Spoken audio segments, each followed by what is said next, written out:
இன்றைய தேவனுடைய வார்த்தை திறந்த வாசல். வாங்கள் தேவனுடைய வார்த்தை விசுவாசத்துடன் கேட்போம். உன் கிரியைகளை அறிந்திருக்கிறேன். உனக்கு கொஞ்சம் பலன் இருந்தும் நீ என் வசனத்தை கை கொண்டபடியினாலே இதோ திறந்த வாசலை உனக்கு முன்பாக வைத்திருக்கிறேன், அதை ஒருவனும் பூட்ட மாட்டான்.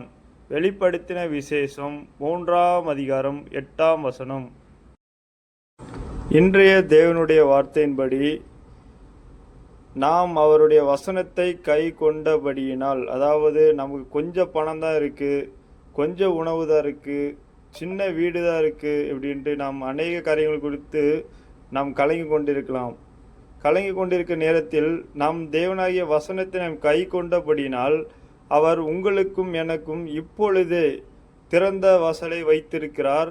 அது ஒருவனும் பூட்ட முடியாது. தேவன் நமக்கு உங்களுக்கும் எனக்கும் பல ஆசீர்வாதங்களை அவருடைய வசனத்தை நாம் கை கொண்டபடியினால் இப்பொழுதே உங்களுக்கும் எனக்கும் திறந்த வாசலை அவர் தருகிறார்.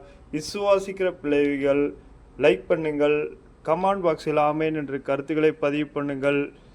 தேவ நாமம் மகிமைப்பட நீங்கள் இன்னும் சப்ஸ்கிரைப் பண்ணாதவர்கள் சப்ஸ்கிரைப் செய்து தேவனுடைய நாமத்தை மகிமைப்படுத்த நீங்கள் சப்ஸ்கிரைப் செய்யுங்கள். பக்கத்தில் உள்ள பெல் பட்டனை கிளிக் செய்யுங்கள். Thank you friends.